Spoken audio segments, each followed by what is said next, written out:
right on my computer. That is actually an add-on for Google Chrome that automatically creates citations from web pages. And all I have to do is hit Control-Alt-C, and it will copy that. And when I paste, I can paste it directly into my. So if I were to hit Control-Alt-C right now, and go to my. Let me go down here. Now,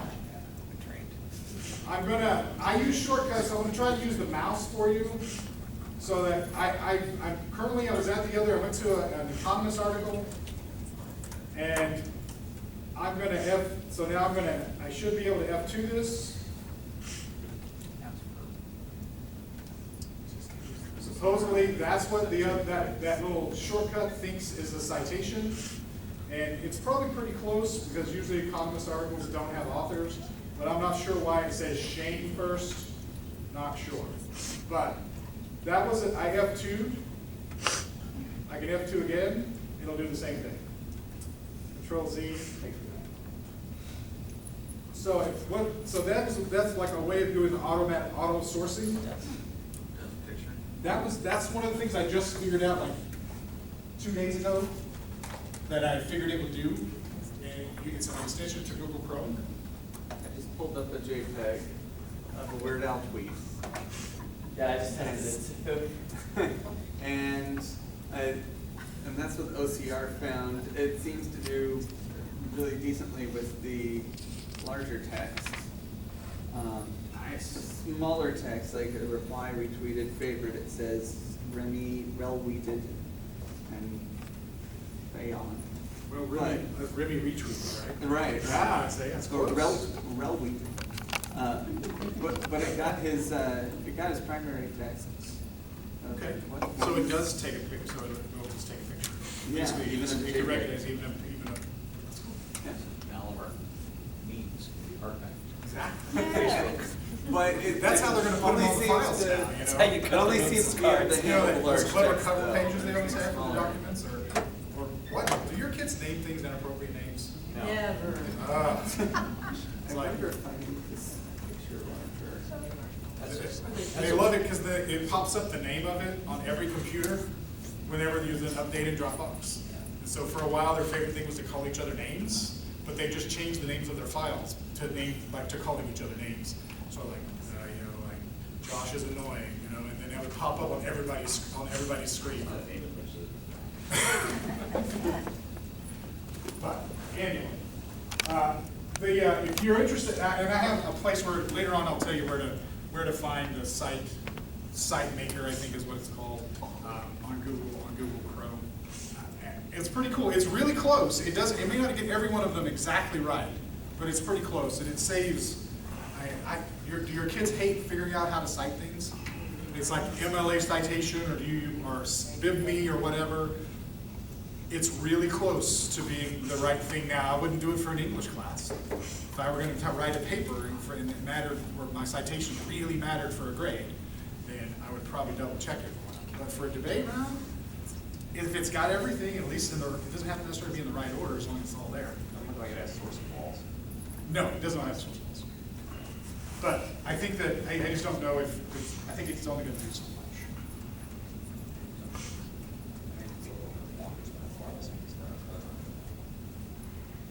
All right. So if I go back to my document, it's like, okay, cool, I've got, I'm gonna cut me some card here. Let's put some weird, don't want that. Let's start there. So Control C. I'm gonna go back to my document. So I have to F2 to paste it. So I'm gonna use my mouse so you can see what I do.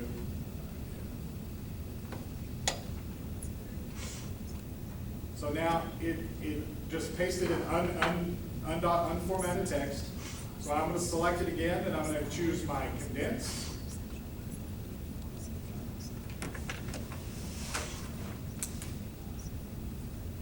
Then I'm going to go back up here, I'm gonna select, yeah, I'm gonna go to select, this is my site since I already have it. Leave a space there. And so now, up here, obviously I would type, this should be a tagline.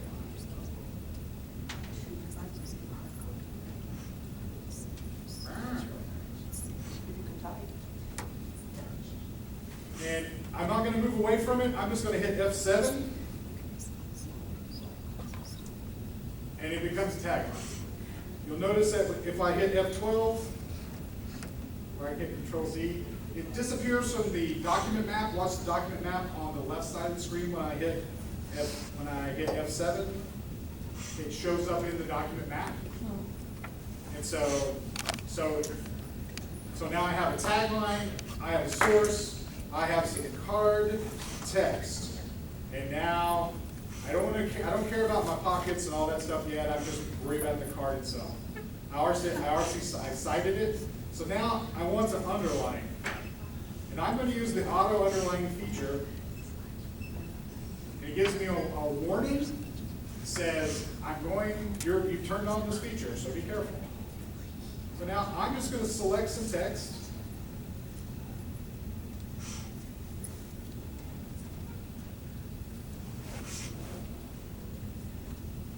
I'm just randomly selecting things I'm not reading. So now, if I don't turn off the auto underlining feature, nothing else will work correctly. So it's yellow, so I know it's on. I go back, click it again, it tells me it's on. If I want to highlight, I can do that now too, but I'm not going to highlight. But now I'm going to put the text or my cursor somewhere in the card text. And then I'm going to go up here to shrink. And it shrunk all of my underlined text to size 8. If I do it again, make it 8 smaller. If I hit Control Z, then I could go back. But now I'm just gonna hit Control number 8. Control number 8, and now I've got my card, nice and short, as long as it's probably the most card you can cut. But now, I find here, now I'm like, this is a different set of cards. I don't want it grouped in with all the rest of that stuff. So maybe this is 2AC, solvency extension. And I want to make this an F6. And now I have it, it's inside. Now the tagline is inside the other heading that I just created. So then this will be a block, this will be a tag, this will be a citation. Okay? And if I want to, I could create, what would be the next one? I never remember them because I always have to look. Would be a hat. I could create a hat, and the hats will look different. Let's create one of those so you can see it. I don't create many of them because I don't myself use it that much. Just to do those things. I do cut cards. So this would be a hat. That would be an F5. And then if I wanted to create a pocket, that would be an F4. So now pockets. So pocket, hat, block, tag, citation. Those are all the different, that's basically all you need, and underlining, highlighting, that's basically what you need to know about how to format the text. If you do not set it up this way, like if you just go in on your own and try to make it look like this without using the verbatim shortcuts in the verbatim document, it will not ever work correctly. It will look great and everyone will wonder, why doesn't it work? It's like, because your name is James Davis. All right. Okay. Anything else on this, on the formatting of evidence that you think you want to know, or I didn't cover, like, and clear. This one up here, automatically underline card. I tried this. I don't know why it does it. I don't know what it does. Can someone, when I hit auto underline the card, it just underlines random things.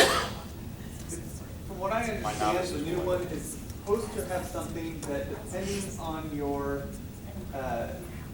your tag, will try to analyze it and then It's wrong. automatically create a cut card for you. Oh, I just don't you wish? Don't you wish that would Warrant work? finder. That's from what I understand. That's the idea behind it. Obviously, that's something that maybe you could use to start out, but would definitely need to be reviewed, monitored, and I just edited. have seen some camp cards that need to be signed recently. really. Yeah, I'm pretty sure they were, yeah. That's probably. Because I can't imagine Seems that like- any Card would not. Okay. The only time, this is the last thing I'm gonna, the more section, I don't have any pictures of this in the rest of my presentation because it wouldn't let me screenshot this. Every time I try, well, I mean, I could do a whole screenshot, but I wanted to take like a snip picture of this. And if you don't use the snipping tool for, I think it's the coolest tool ever that Microsoft has done in a long time. I use it all the time. Update styles, it tries to convert all of your stuff to make it look kind of uniform. I don't use it. I don't. If you format, if you're pulling stuff from lots of different places and different cards that are formatted strangely, like one isn't verbatim and one is in a different template, sometimes that will help you shrink all that was up there. Shrink Pilcrows. You can have the big ones. You can have the little ones, I guess. Or you can remove them. You can remove extra blanks. You can remove hyperlinks. So if you have, like in the documents, like here, if you don't want it to be like a live link, you can just select that button and it should remove all of them. Remove bookmarks. I guess these things are pretty much, they tell you what they do. And insert header, duplicate cite. If you have lots of cards from the same citation, you don't want to have to go back and copy and paste it. The next card down, you can hit duplicate cite and it will give you the exact same cite you have right above it. And so, like in the old days when you did paper, you'd make a copy of that one, and there'd be like 6 or 7 or 8 of them on one page, and you'd cut them out and tape them, and then you'd put your cards on each one of them because they all have the same citation. And you'd have to continually redo that. Get from SiteMaker. What I showed you earlier, it won't work on this machine because I don't actually have the template installed on this. This is just the template I opened up on my desktop. So it will still work for a lot of evidence formatting, but the cool macros and shortcuts, it doesn't do everything. But the get from SiteMaker, it's going to automatically go to your top tab that's on Google Chrome. And it will take the site that's on the top tab and put it in where your cursor is. So like earlier when I copied, you would hit Control-C, or Control Shift, the other one, Control, where's 2 of them? I can't remember, my brain's just dying. But you can make it, you can go directly, that is a shortcut, it's even faster. Then you don't have to go back to your web page at all. And or if you can continually use that same site, you have several cards from that same site, you can do it the same way. I really think that it's a cool tool, and you can actually change the settings on it to make it do what you want more. Like if it's not working correctly on certain sites, you can change what it's looking for. All right.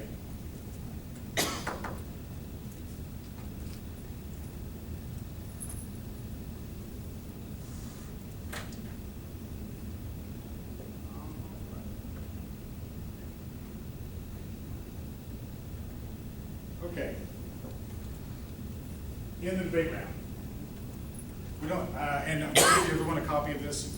And there's way more details on the rest of this than I need. because I knew that some people are going to take notes, and some people already know it, and some people want to just go back later and figure it out for themselves. And this way, I'm hoping that I have enough information on here that you can give you a little better guide to do that. The navigation panel. When I first started using this, I was annoyed by it, just in general, but after a while, you get used to seeing it, and it is awesome. You should always be on the top so debaters can see it, and allows you to see a much larger vision of the entire file. So don't scroll through the document, scroll through the navigation panel. This is going to show every tagline, every block title, every hat, it's going to be shown in the nav panel. That's where you're in fact, that's where I tell my kids, don't pull things from the document itself, pull things from here. Click here and move things. So larger vision. Don't scroll through the document to look for things. Hit Control F. And this box right here will allow you to search your document for whatever word you're looking for. It amazes me, kids will pull this up, they're like looking and scrolling, and there's not even scrolling this, they're scrolling the document. It's like, what are you doing? Well, I'm looking for this. I was like, why don't you just search and do a Control F? And kids just don't understand what that means. But once they figure it out, they use it a lot. The navigation panel is way quicker, and it's also way quicker to move things to your speech using the navigation panel rather than looking down through the cards, especially if you know what card you're looking for already, or you know the shell that you want to use. You just use this, click, move it. How do you move it? Simply click the item in the nav panel and click the tilde button. Tilde button is below the escape button on if you have a Windows machine. I have no idea. I assume there's a tilde button on a Mac, yeah.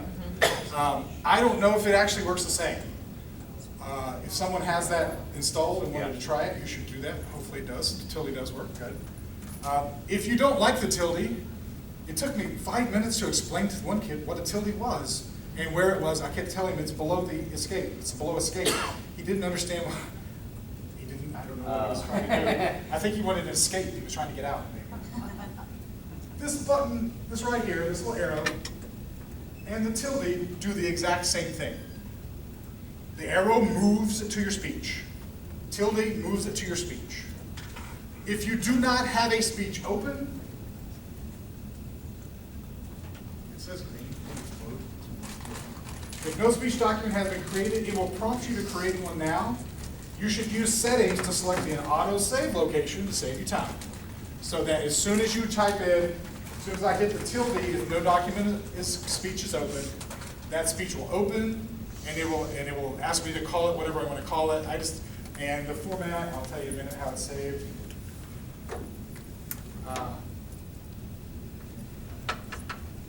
Yeah. Anyway, if no speech is created, it will create it for you, and it saves it in a way where you don't have to do a lot to it. I don't make my kids like do a lot of changing of the title and file. When my novices, sometimes I'll have them just put their name somewhere in the title. But if it's a 1NC, a 2NC, a 2AC, whatever speech it is, that's just what we call it usually. It also puts the date and the time that it was created. Choose. The choose doc. Sorry, up here. If you notice, if your mouse is going to be along the top a lot if you're using the mouse on it. And in order for you to figure out which document you want to go to, so like if you have, because you can only see one document at a time usually. If you want to see all your documents, you have to go down to the bottom of the screen and click the Word document, the Word icon, and it will display all of them down at the bottom of your screen, and then you'll figure out which one you want to go to. It shows you pictures of them. If you click Choose Doc, it will show you a list of them. And then you just choose from there. And I think it's way less time because you don't have to pull the mouse all the way to the bottom of the screen.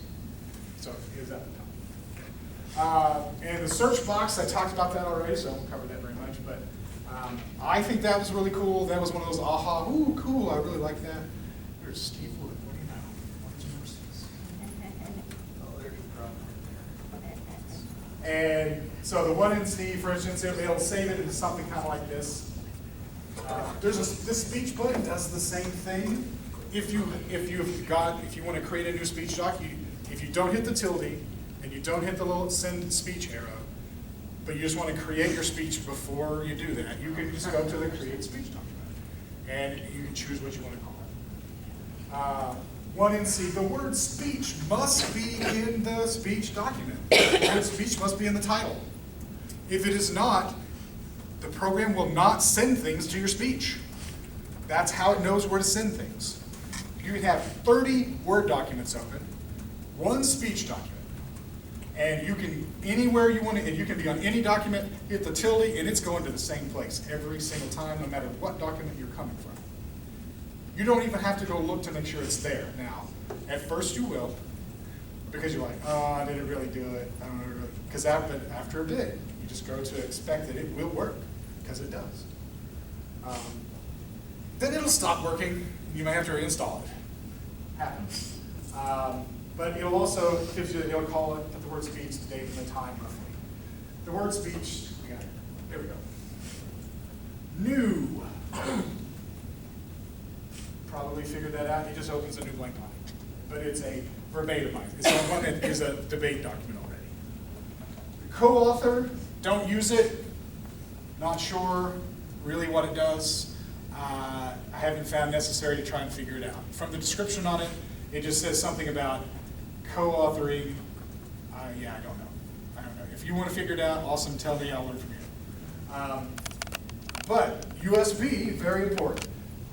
So long as there is a jump drive in your computer, if you hit the USB button, it will save a copy of your speech on the jump drive. Sometimes, and I know I say that, sometimes, you know, in those debate rounds where the like flashing time happens, you know, when they're trying to, and they go, you take the jump drive to the other team and they put it in and they're like, where is it? I can't find it. And then take 5 minutes trying to figure out where it is. And then they say, oh, it's not here. But if they do this correctly, it's very consistent, it will work. But it will send it to it, boom, you don't have, there's no save as. In fact, do not use save as. Save as takes up so much more time, and when you're done, the document, your speech document, is now on the jump drive. It is not on your computer, because you save as, the document that is open on your computer, and when you pull that jump drive out, you can't edit your document anymore. But if you just use the USB button, it makes a copy that it sends to the USB. And you, as soon as you hit it, pull the jump drive out, give it to the other team, they plug it in, they open it, pull that document, pull it out. Why do you think I tell you to do that?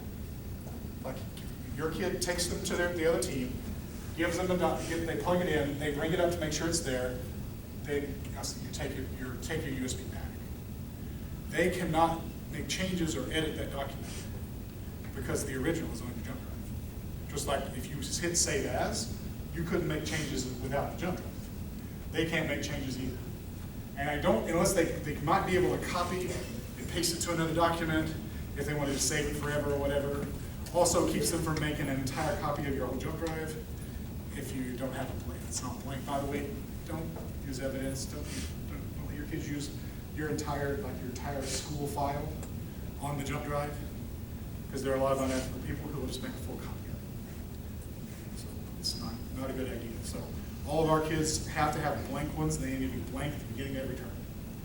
And it's like, so don't buy a 32 gig jump drive for just to use in debate, because there's going to be one document at a time on it, basically. All right, USB, awesome. Email, if you want to use it, go ahead. I'm sure there's something very useful about it on there, but I don't do it. Pads, your online storage, don't worry about it. Timer, very fun. Timer, I think, is a really cool feature on here. And you just click the timer button up here, and it opens up a timer for you to use. And it also keeps track of prep time, and does some pretty cool stuff. And you can set it for any time you want, but once you set it, it's set up correctly, it should open up to 8 for your speech, 8 5s, and 5 minutes for your preps. If it's at 9 and 6s, you just have the college version. You just need there's a way to convert it. Also, invisibility mode, on the timer, where transparency, I don't know if you use that, it's set to be transparent. Whenever you start the timer, all the rest of the timer will disappear except for just the numbers. And so it doesn't block your document very much. And when I switch over in a minute, I'll show you that. But I think you probably already know timer. Stats. This was kind of cool. I did not know it did this until I started to figure out what all the buttons did. It takes a little while for it to count everything, but if you want to know about your evidence, you want to know how many words are in it, how many words are in the tags, total words, number of cards, how much time, remember that estimate of how many words you could read per minute? That's what this is based on. If you change the words per minute, it will change the amount of time. And so if you roughly know how quickly you can read, you can get a pretty good estimate by doing that of how long it will take to read that speech. And you know, like 9 minutes, too long. Is there any use Up here, navigation. This just makes the navigation panel appear or disappear. And if you can't see it, there's a place you can go to further away on like another tab somewhere to also make the navigation panel pop back up, but I don't suggest it. Read mode. Read mode. Where are you? Right above web. Web, by the way, is the wide web version of it. If it's not web, it's usually in draft. Read mode turns it into this and allows you to only use, and you can use the arrow keys. Do not read evidence during round outside of the read mode, because then you have to scroll, and you can tell when the people are doing it because you will see them watch the screen, and then they hit the button and they'll have to stop, and then they'll start reading again, and then they'll hit the button, and they'll stop, and they just hit the one button and they just change it. It's 2 pages at a time, and it goes to the next whole 2 pages, and the next whole 2 pages. So much easier. Nav pane cycle, whatever. I don't care. I think that it's. I used to know what it did, but I just gave up trying to know. Okay, this part is new. The eyeball, right there. Invisibility mode. This is kind of cool. Anything that's highlighted, it will leave up and show you. So if it's a tagline, citation, or anything that's highlighted, it will show up. So like if you have a 100-page document and you hit this button, it will take a long time for it to convert it to invisibility mode. But then the kid gets to read it where it looks like this. So remember all those non-underlined words and non-highlighted words? It just makes them disappear. And so when you're reading, then you don't have to jump and skip around all over the page, and especially if you don't get to practice that card a whole bunch. Maybe it's a card that is not in your 1A or something in your regular repertoire of evidence that your kids read. It's something different. If you put it on invisibility mode, it just goes to this part. And the cool thing is you just hit the button again, and it converts it all back. There's no permanent change whatsoever. And the other team, you don't give the other team a copy of it in invisibility mode. It doesn't work that way. Although that would be, there are probably teams who would like to do that. This was this was like a late edition. This was the SiteMaker thing I talked about earlier. If you use Google Chrome, you can go to the Chrome store and install this. It's just an add-on for Google Chrome, and it just works in the background. So whatever website you go to, no matter what it is, it will attempt to give you the citation for it. And you don't have to do it, but it'll pop up kind of like this little box in the corner, just like that, because I had the citation maker on, and so it popped up even on that page when I took a picture of it. So I'm out of time, and just a couple final thoughts. I'm sorry I talk way longer than I want to talk, but there's also so much stuff that these software will do, and there's way more that I don't even attempt to try and use because it just doesn't apply to our game yet. Throwing computers and software at kids, tell them to figure it out, is not enough. You have to figure it out. You as the adult, the teacher, you can't teach it to other people unless you really know how to use it. And we are teachers of technology, even more, and probably more than we are anything now. I deal with technology problems every single day, and we're all about trying to get that system going.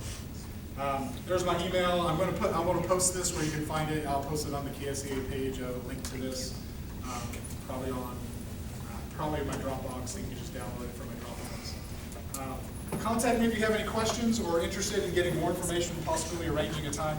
If you'd like opportunities for me to work with you and your kids, or just to work with you one-on-one sometime, where you don't want to be in a big group and you don't want to ask them questions you think, I'm always available. You can email me for that too. But if you don't want to set up something where I actually go to your school and help you in some sort of official way, you can always just call me or text me. And